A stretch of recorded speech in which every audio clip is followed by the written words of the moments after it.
to buy the world a home and furnish it with love. Grow apple trees and honey bees and snow white turtle doves.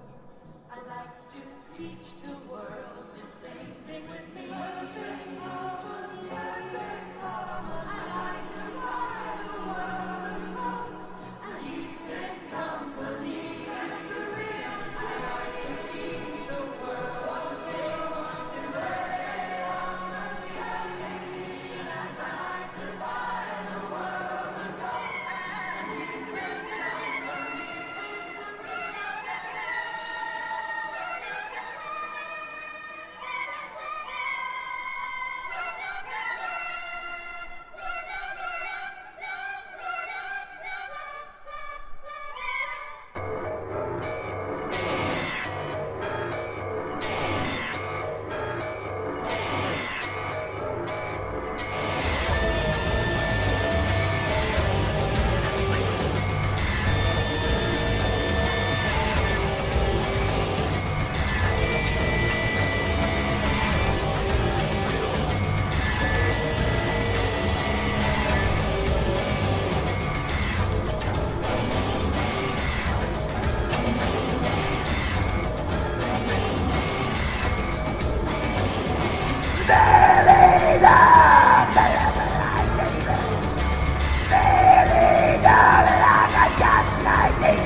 Maybe I should go to sleep. Maybe I should go to sleep.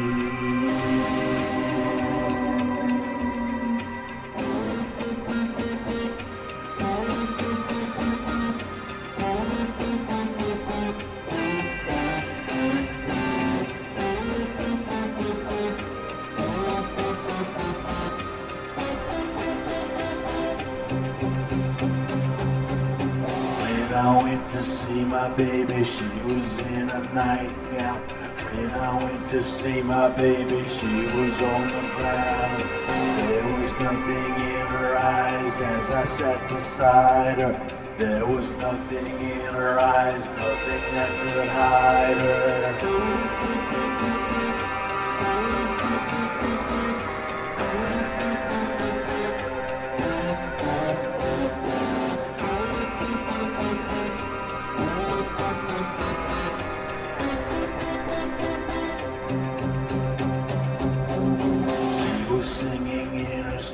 She was singing sadly. She was singing in her sleep and she was looking at me.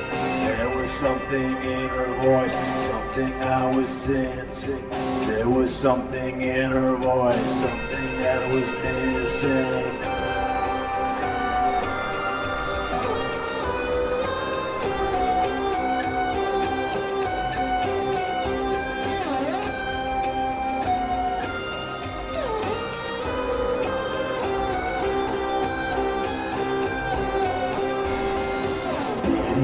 opened up my heart and pity recognized her. Pity opened up her heart and nothing could disguise her. She had sealed herself inside a body she could sleep in. She had sealed herself inside and nobody could see in.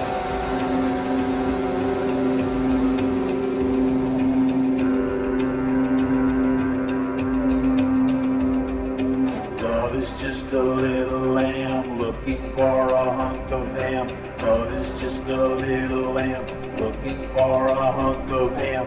Love is just a little lamb looking for a home. Home, home, home, home, home.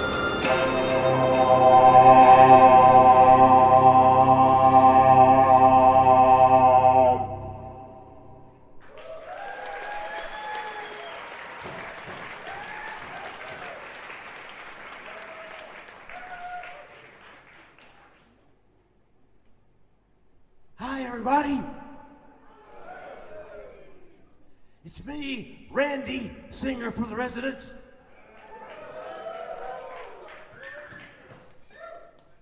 And this is Chuck over here on keyboards.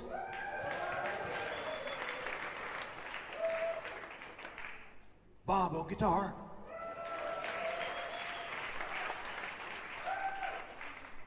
Now, I'm sure all of our longtime fans out there remember that there were always 4 of us.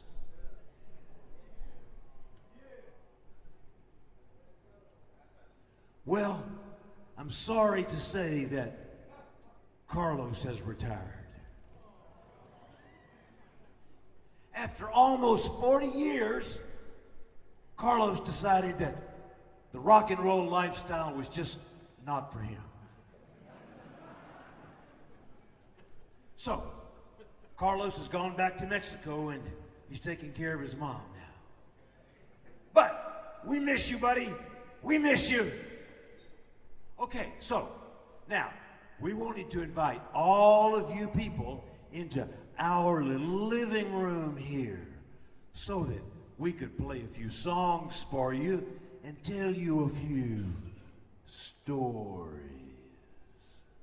Now, some of these stories are kind of spooky. So, get ready. Here is the first one. It's called The Talking Light. Uh-oh. Catch it.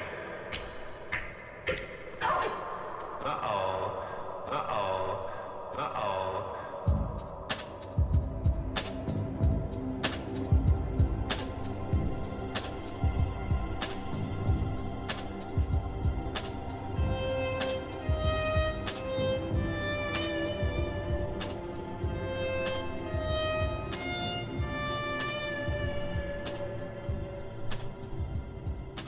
Once, when I was a lonely teenager.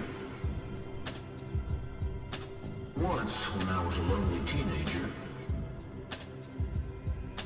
Once, when I was a lonely teenager. Once, when I was a lonely teenager. Once, when I was a lonely teenager. Once, when I was a lonely teenager. Once, when I was a lonely teenager.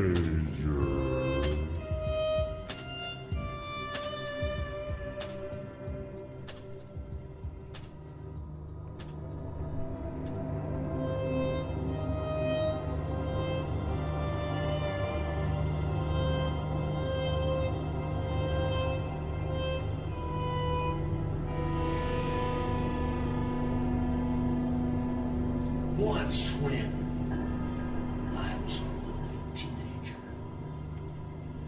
I was out walking by myself and wandered into an unfamiliar area.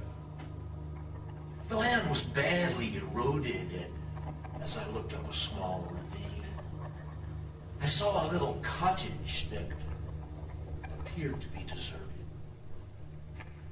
I noticed a weathered piece of paper stuck to the door and became curious as to what it said. In large, shaking letters were the following words. If you find my baby inside, please bury him. Startled, I took the note off the door and continued to read.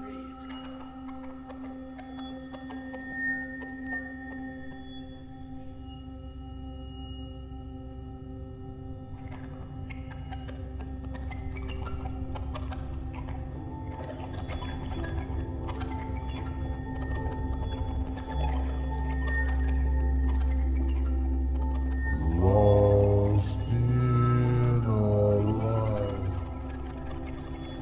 Lost in a light. Lost in a lack of touching forever.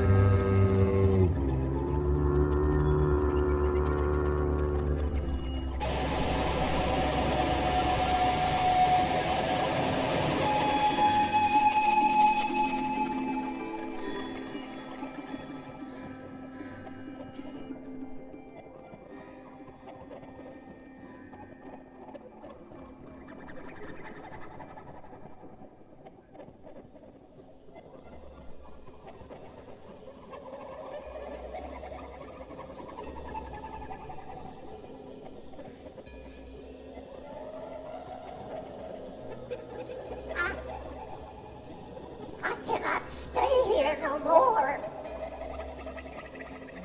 Something has my baby in that house, and I can't get him back. And there is some kind of light surrounding him. And every time I try to stick my hand into the light and grab my baby, it burns me. But it don't seem to be hurting him none. And there's a voice keeps coming out of the light, and it says, "Find the ring, find the ring."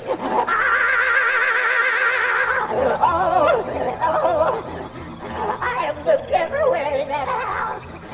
I tore up the floorboards and I pulled down the wallpaper, but I can't find the ring anywhere.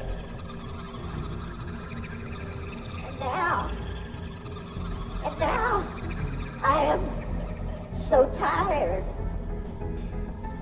I am so tired. I don't know what to do. Except go and look for help. But I might not be able to make it back to my poor baby. Oh, dear God, help us. I think somehow we have wound up in hell.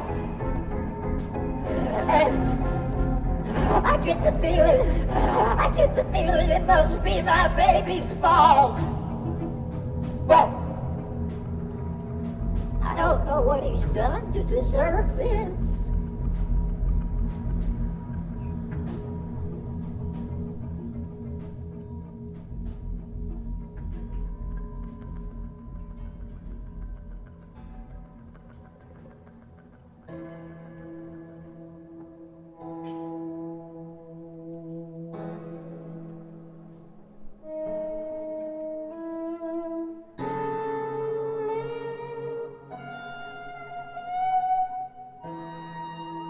Except for a small area around the baby bassinet in the center of the room, the interior of the shack was total chaos.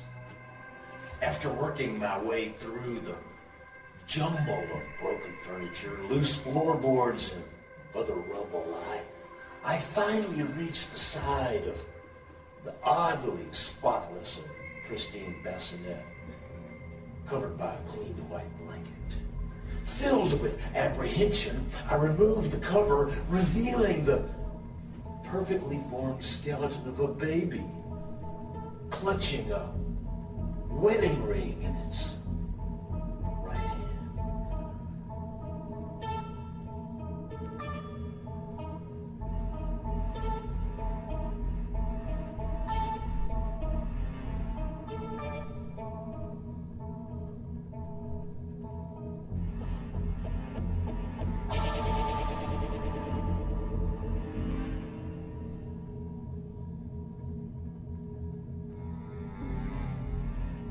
Lost in a light. Lost in a light. Lost in a light. Lost in a light. Lost in a light.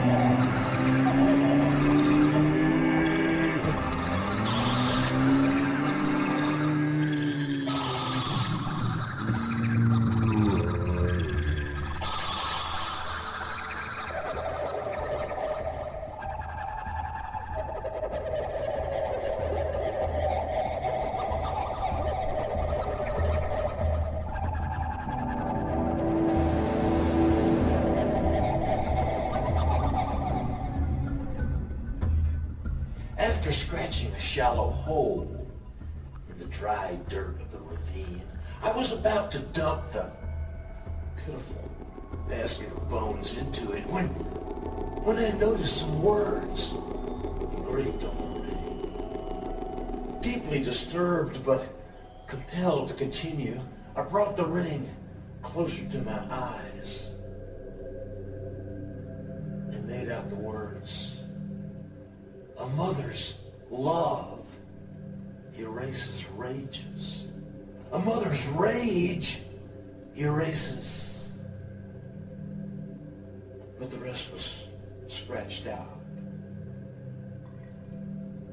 Overwhelmed by feelings of fear, disgust, and confusion, I threw the ring and the baby skeleton into the hole. I quickly covered them with dirt and ran home. No one has ever believed my story, and I've tried to convince myself that it must have been a dream induced by the instability of adolescence. I take comfort from that thought. Once, when I was a lonely teenager. Once, when I was a lonely teenager. Once, when I was a lonely teenager.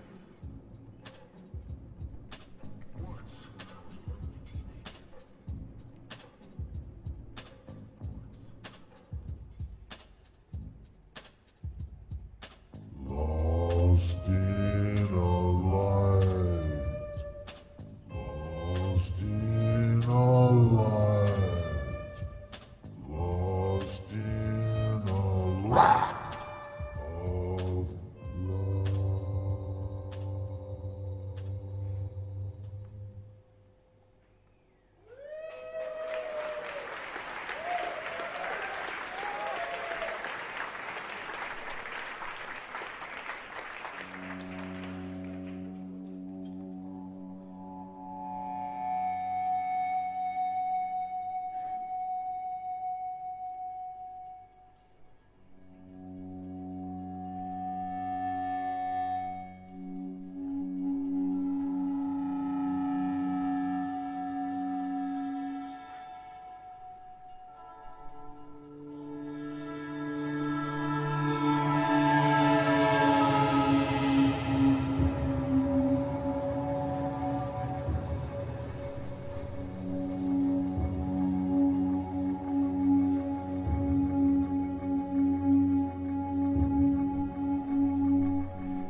is so sore.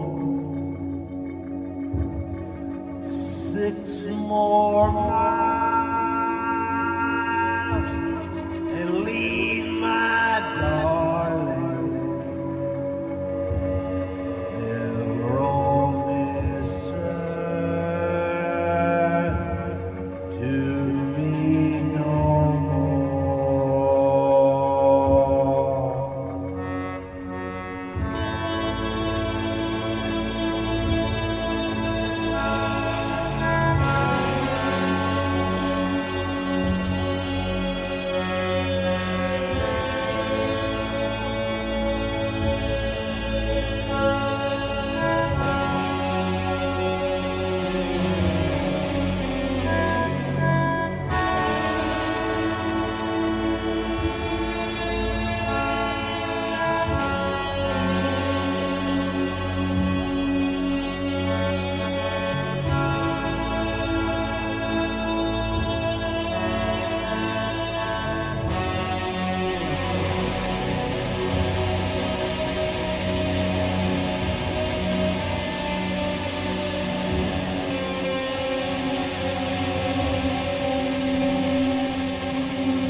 Six more miles,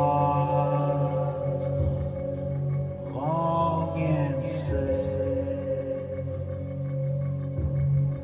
6 more miles to the graveyard. Leave the best friend I ever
Oh, the train is a-coming, and my heart is so sad, going to leave. I leave my darling. I leave the best friend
Okay, all right, so I don't know about you, but I believe in ghosts.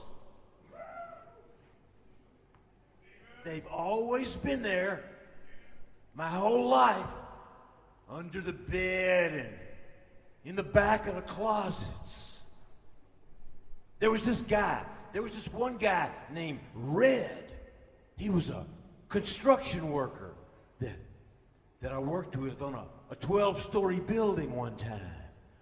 And all of a sudden one day, plop, Red fell off the building.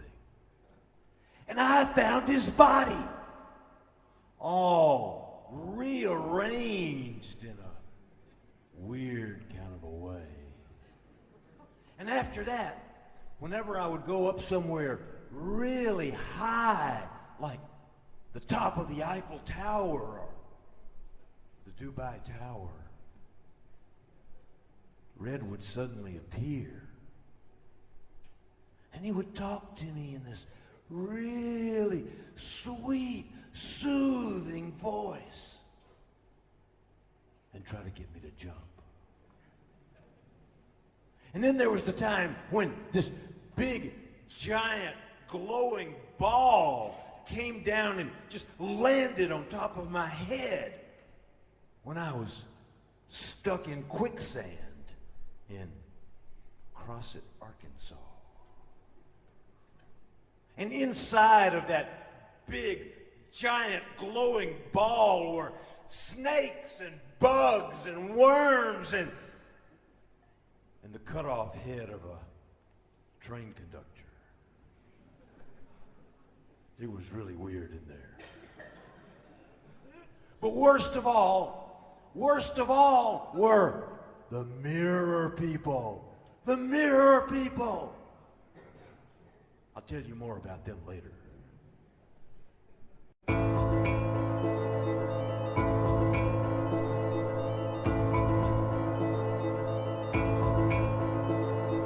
I was lifted up high to a hole in the sky where God told me to dig. I found figures of pigs.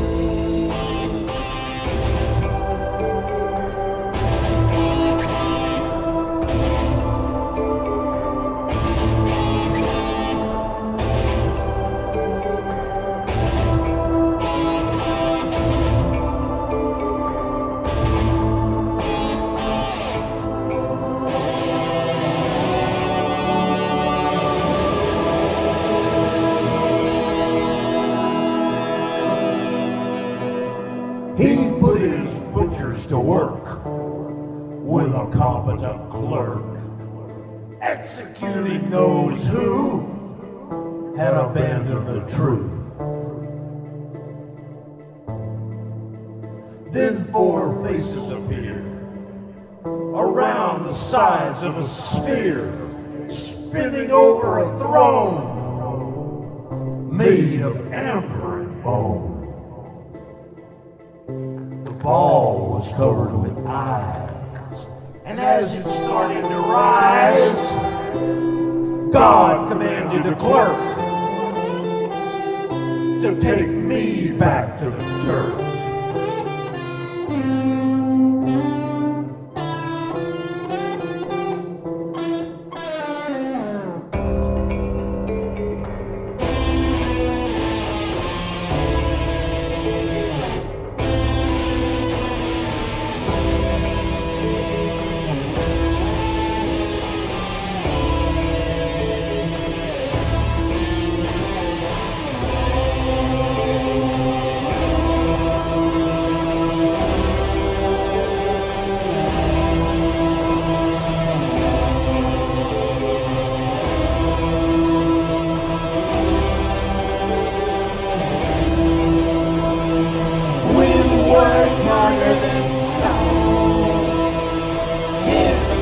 Followed me home, said he was coming to eat my cousins who were his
holy to some they can heal and they can do some things that no one ever did before.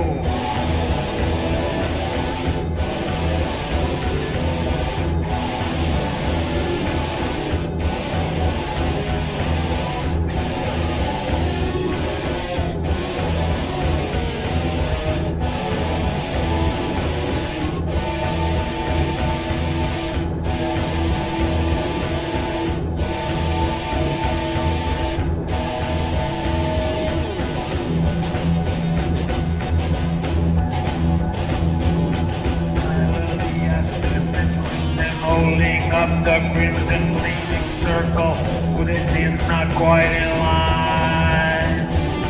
Then I lifted up the cover softly like it was my lover, and I felt them shudder as they sighed. As I clamped the metal on it, something like a liquid donut shivered by the holy inside. Then the people screamed and shouted as the donut grew and sprouted. Little bitty dust balls made of fire that eventually descended down the lights and finally ended at the screams and unbelieving cries. For soon the cripples would be walking and the dummies would be talking. But no one knew exactly how or why.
The mirror people.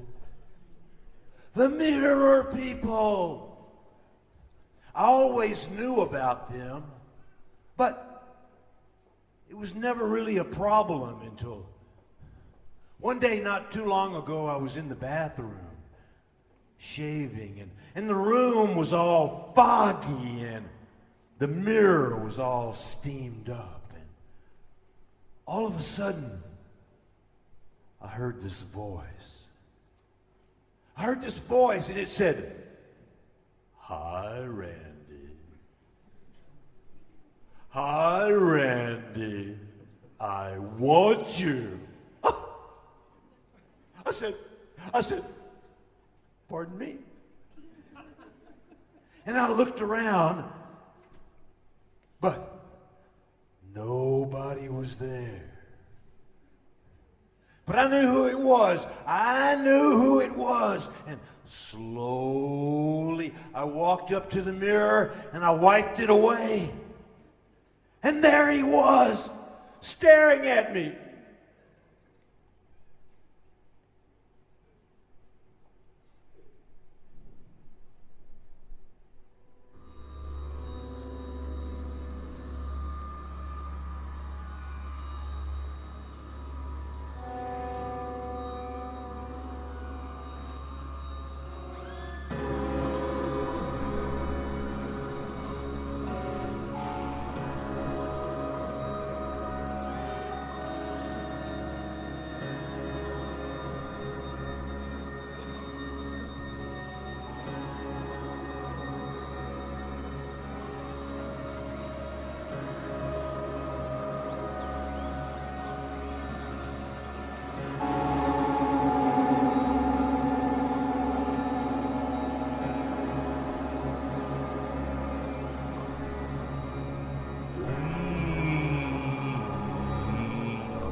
Dream, dream, dream, dream,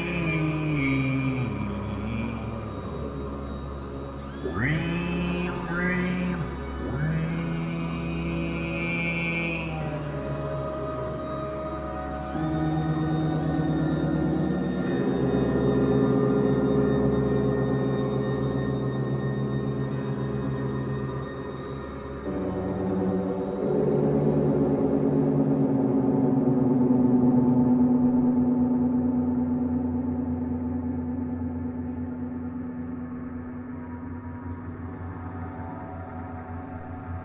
It's only been 2 weeks since Howard died, so I guess I should be destroyed, a miserable wretch, shattered and scattered like the shards of a discarded whiskey bottle hitting the pavement. But I'm not. I'm not, you see, because nothing could be worse than watching him die.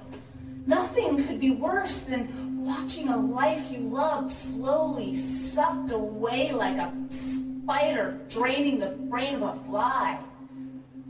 But then, he came back. Maybe it was only a dream, but he's been in every dream I've had since he died. And so what, I say? Who needs reality filled with grief when love lives in your dreams? In the past, dreams faded quickly, but since Howard died, they're like permanent movies living inside my mind. Every second of every dream is alive, and it's mine whenever I want it.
The first night was like a lamp lit in the blindness of a black and empty room.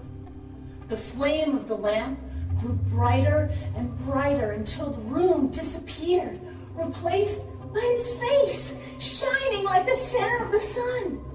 Arms emerged from each cheek, opening wide in an obvious invitation to the space between his large and blood-red lips.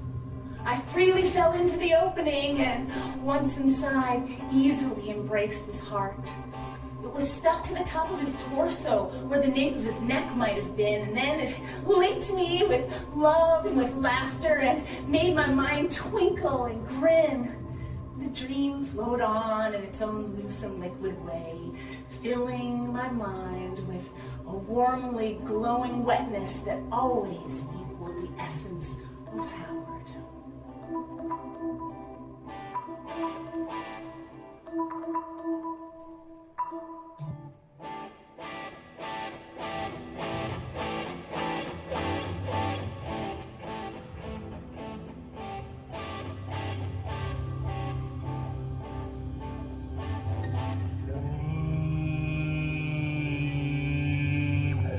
green, green. Whenever I want you, all I have to do.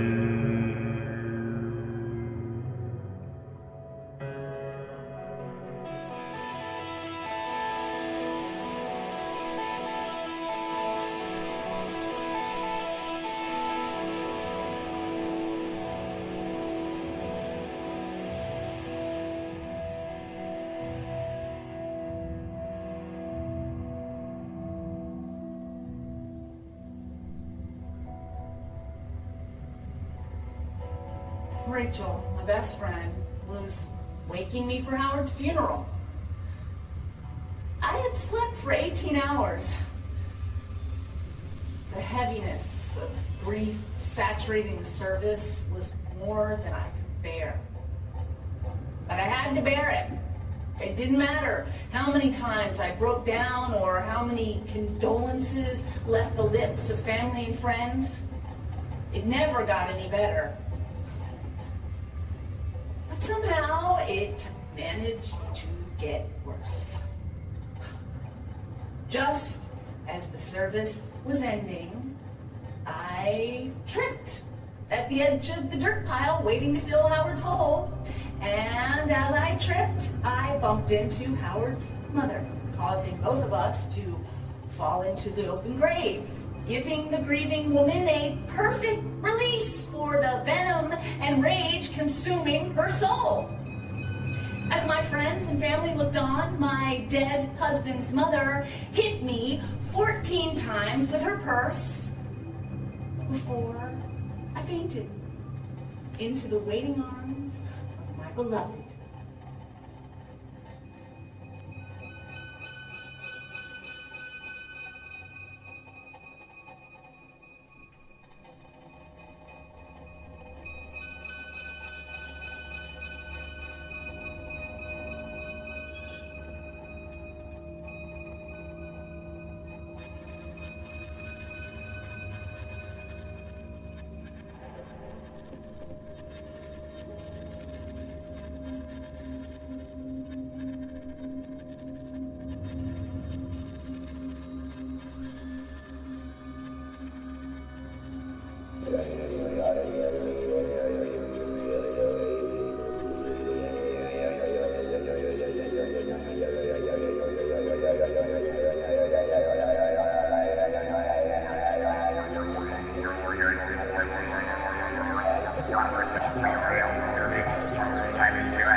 Continued on like that for the next 2 weeks as I slept a little longer and dreamed a little more each day.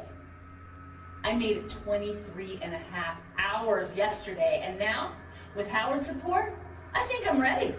The doctors say it's medically impossible for a healthy person to sleep 24 hours a day, but Howard and I don't think so, and that's all that really matters.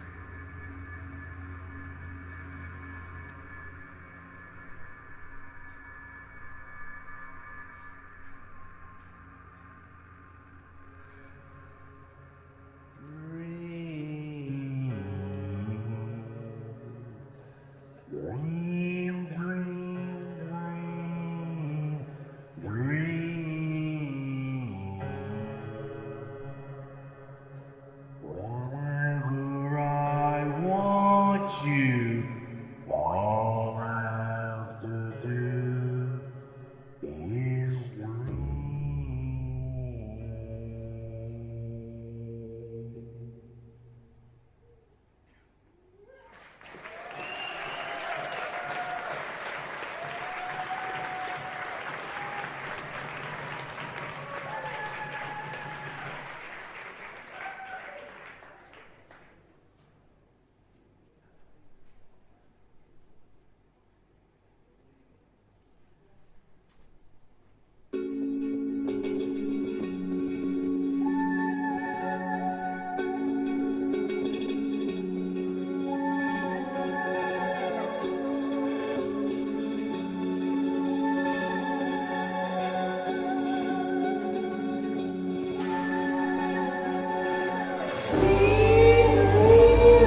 could see the silver sundown shining on the sea, reflecting from the flying fishes, wishing she could be a little piece of sand that glows above the ocean's breeze. But all she has is thoughts of all those fingers peeling seeds and leaving them to mold among the women watching weeds.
For Monica's monkey, she said, quietly it slipped away.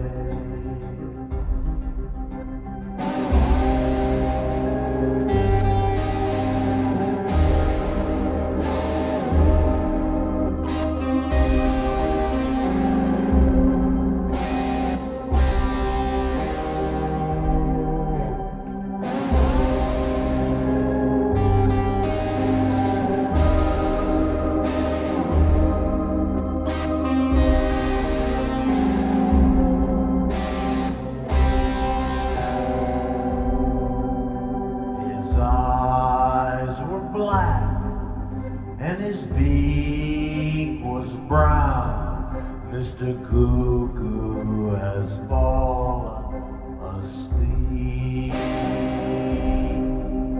and soon his home will be underground. Mr. Cuckoo has fallen asleep.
cold and the world was old when I went to my window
Once I went to bar stove, then I went to bed.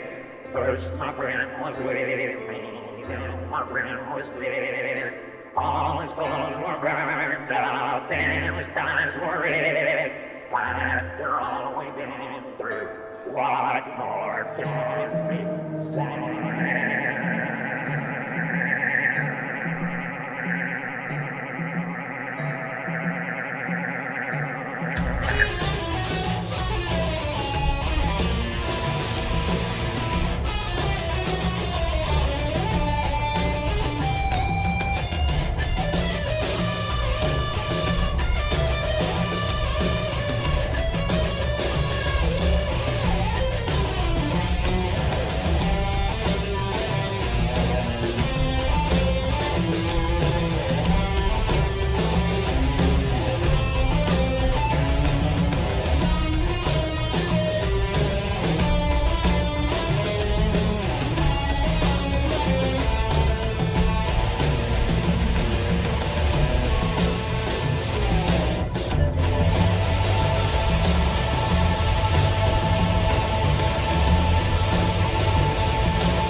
The mirror people.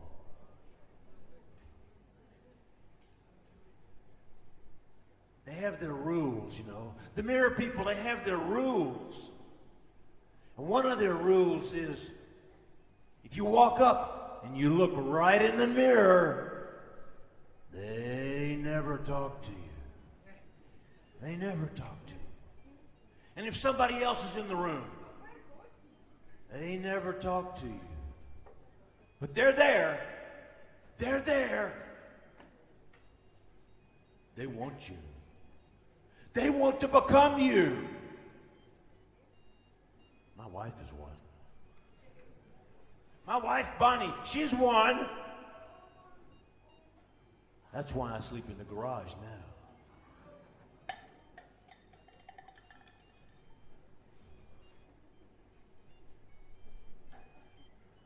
The mirror people.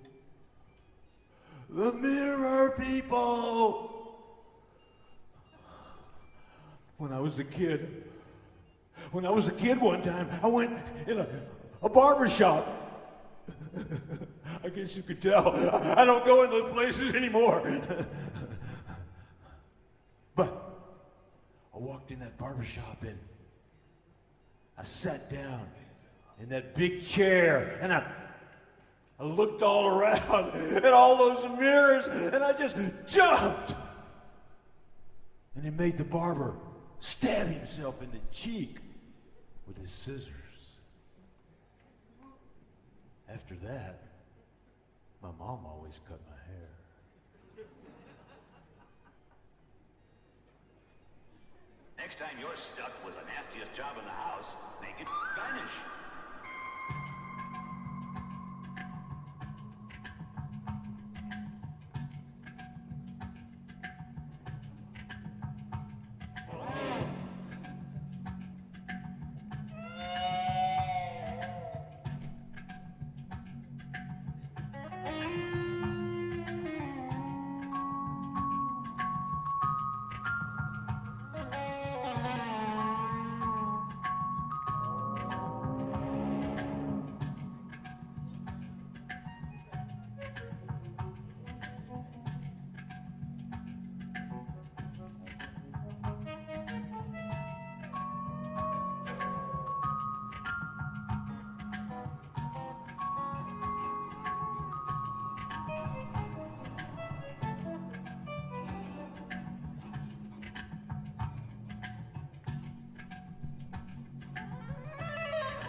The unseen sister objects. The unseen sister protects. The unseen sister expected nothing from life. And so she passed from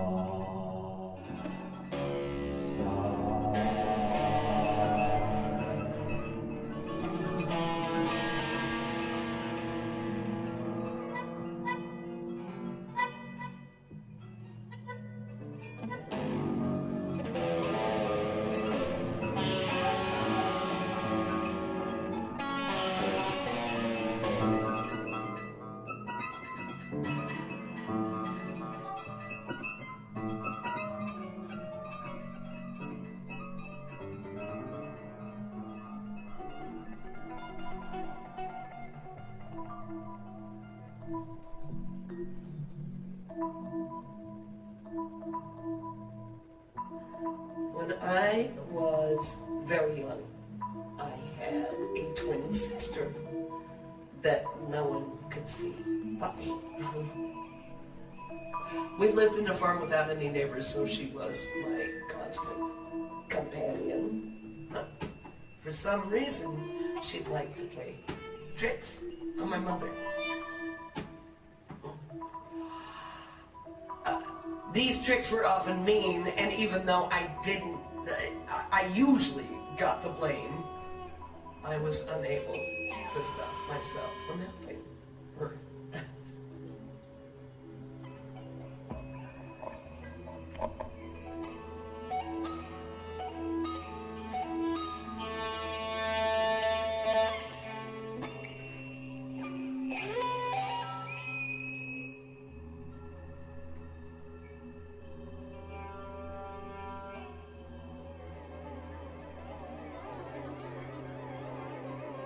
the unseen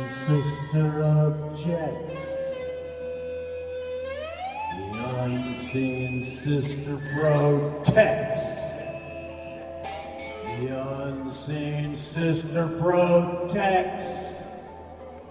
The unseen sister protects.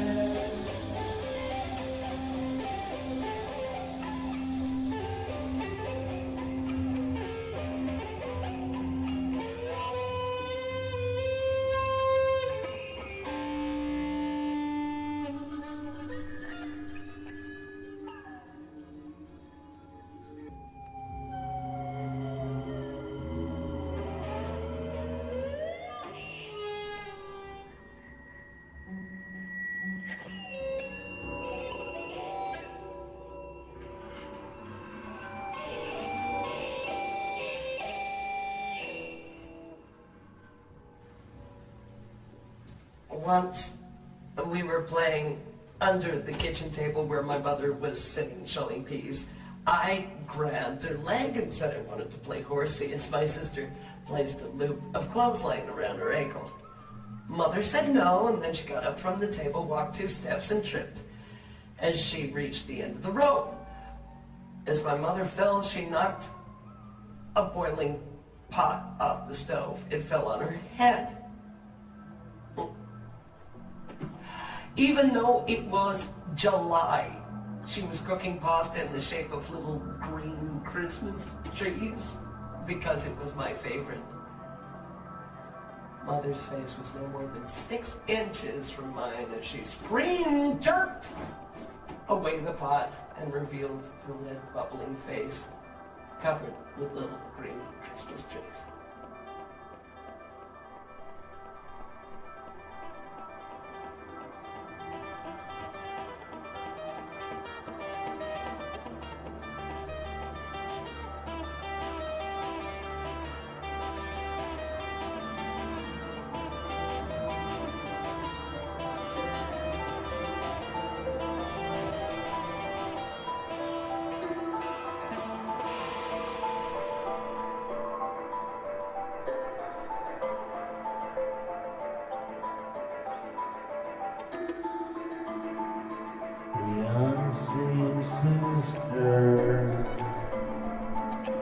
The unseen sister, the unseen sister,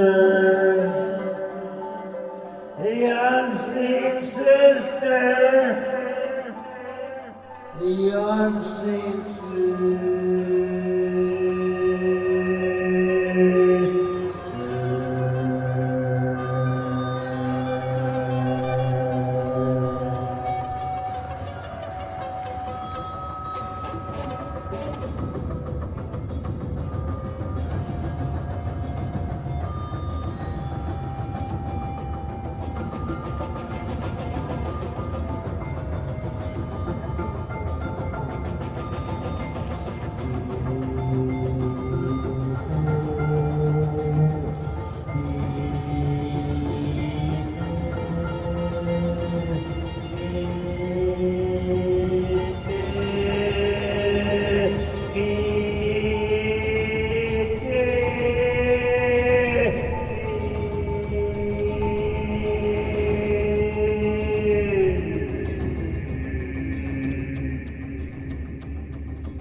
Mother was dead when I woke up. Several years later, my father said that she had become tangled in the cord of a toaster and electrocuted herself as she stumbled around the room, screaming in pain. I had a goldfish that died one time, too.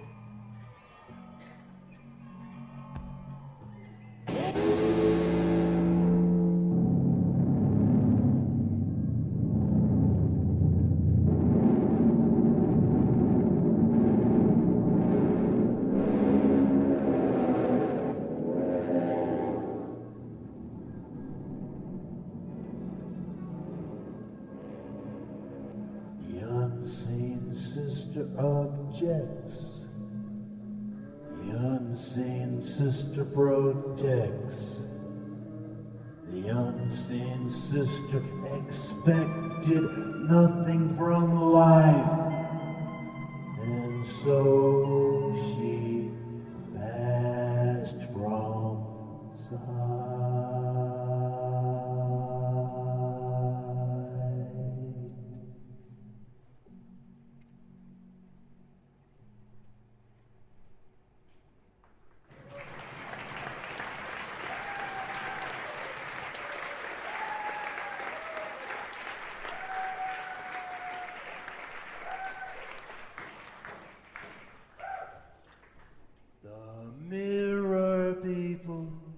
The mirror people.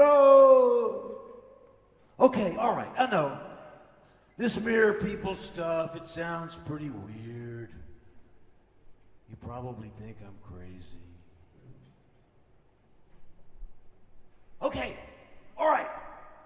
I'm gonna show you, all right. Wait, right here, wait.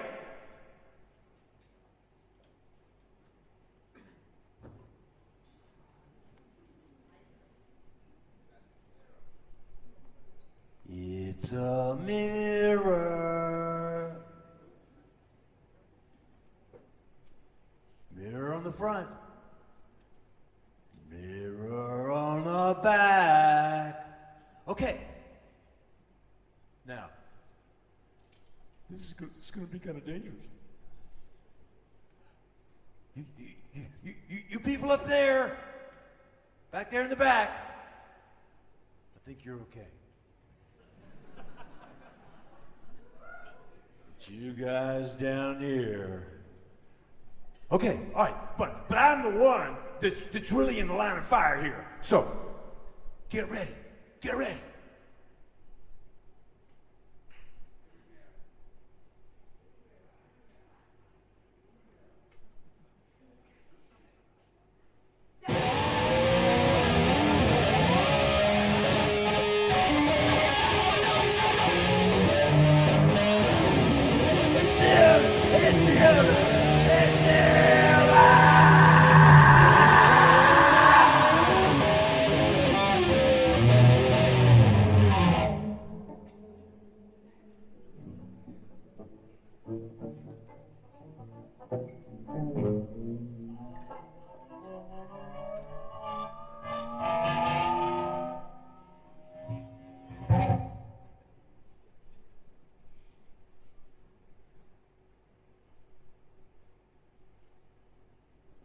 Hi. I'm Randy. You are not Randy.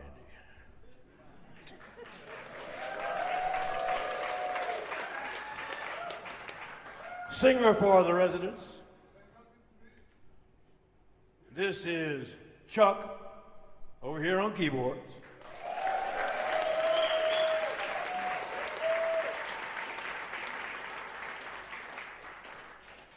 Bob on guitar.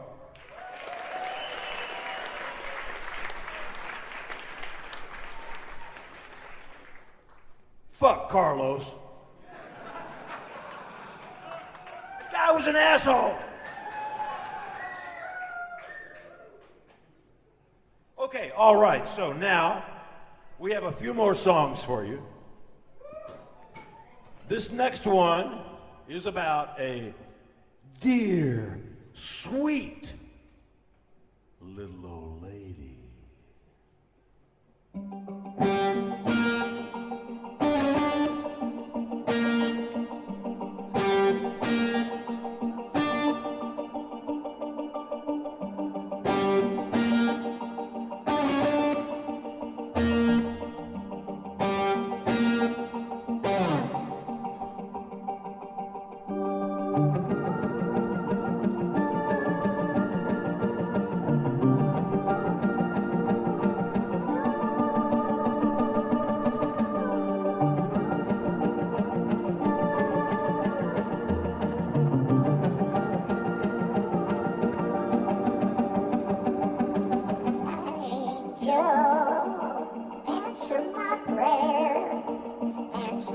prayer tonight. Tell me if anyone cares if I do what I might. Angel, answer my prayer. Tell me if anyone else knows how much I am scared I might murder myself.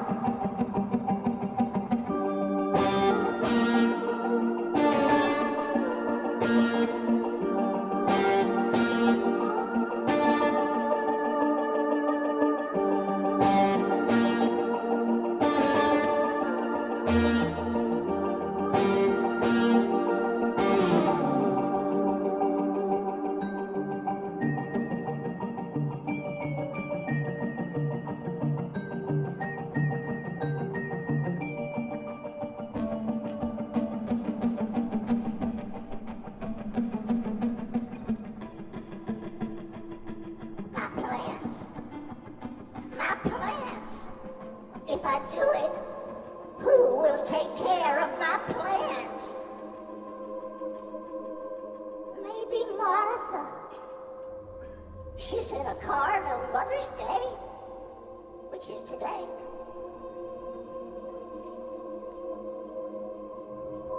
And she has a philodendron and 3 ferns. They look terrible, though. Just like her house, she never dusts her leaves. What about Berta? She's been married 3 times. How could she possibly take care of orchids? And if I do it, how long would it be before they noticed? Weeks, months, and all that time my poor orchids being eaten by those aphids. I know why. I know why they ignore me. It was a long time ago, but they still hold it against me. He was old. He was old, and he could barely hop around. Poor thing. Somebody had to do it. Somebody had to.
Tell me if anyone else cares.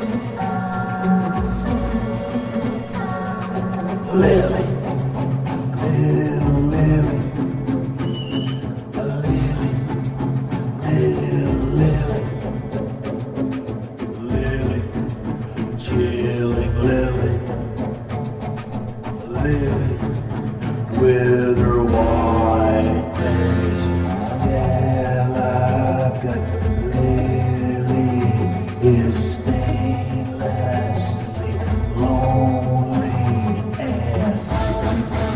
Like a face in a flashlight with teeth it might bite.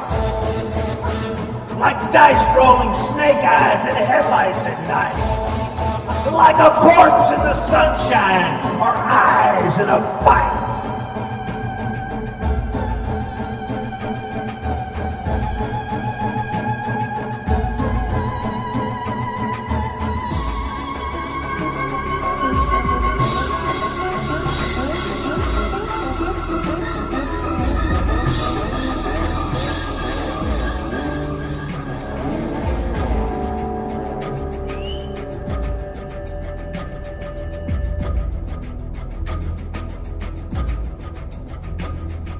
There's a spot. There's a spot on my glove. No.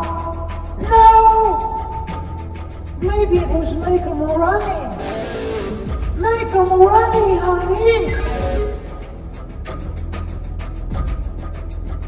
Doilies.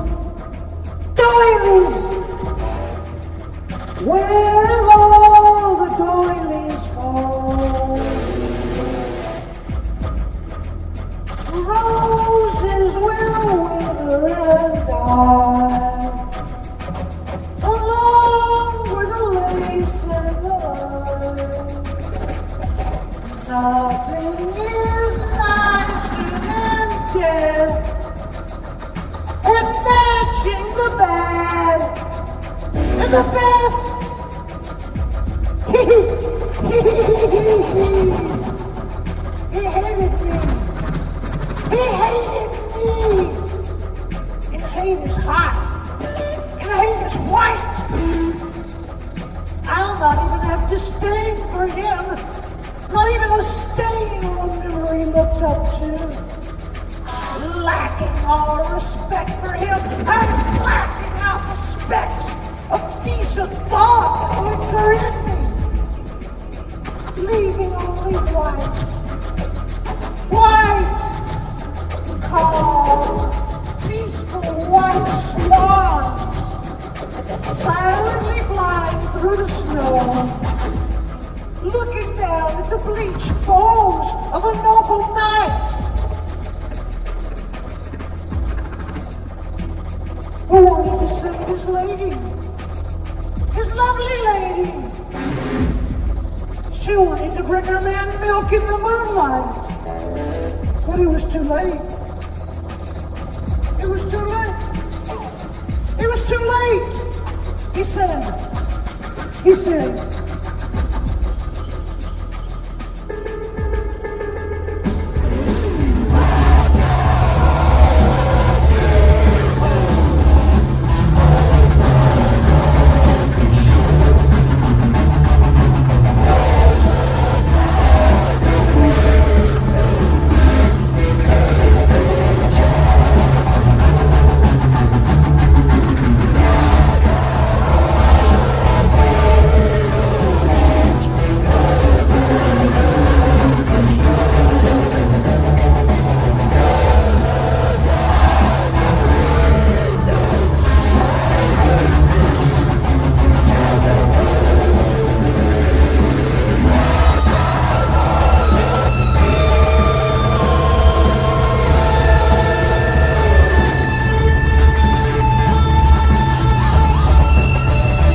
knock on the lone prairie.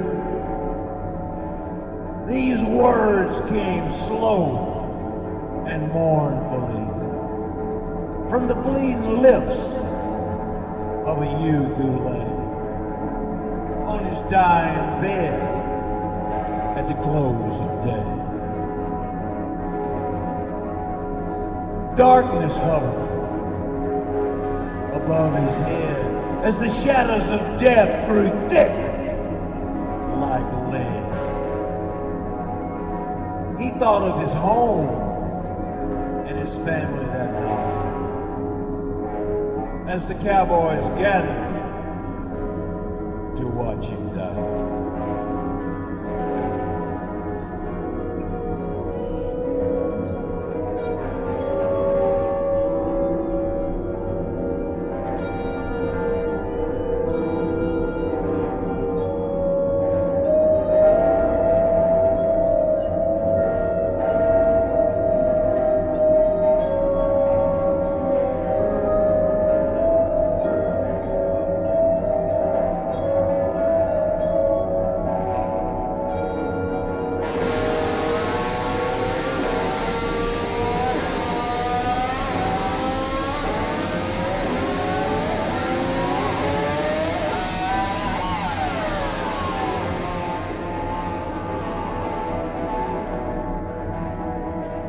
Bury me not on the lone prairie where the wild coyotes howl over me in a narrow grave just 6 by 3. Oh, bury me not on the lone prairie.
his voice stopped there.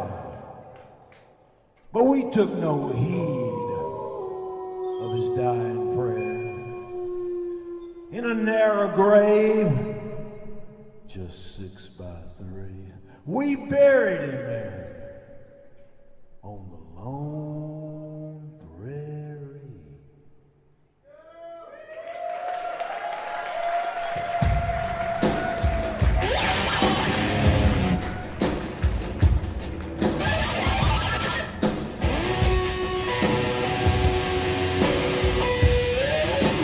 What can they do? What can they do? What can they do? What can they do? What can they do? They don't know what to say, don't know what to do. Don't know what to say, don't know what to say, don't know what to do.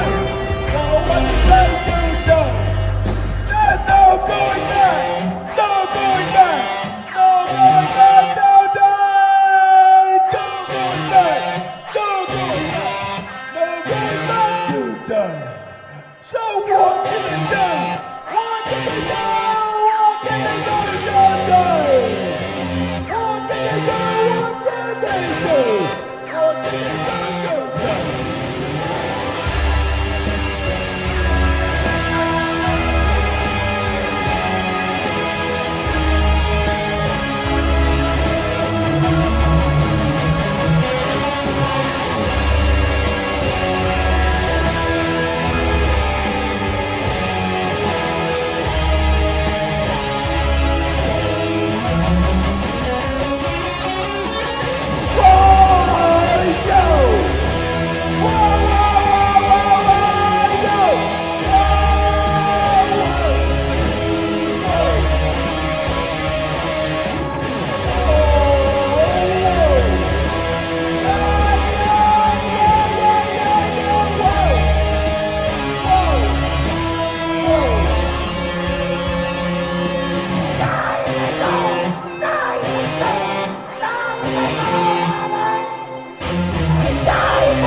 Die,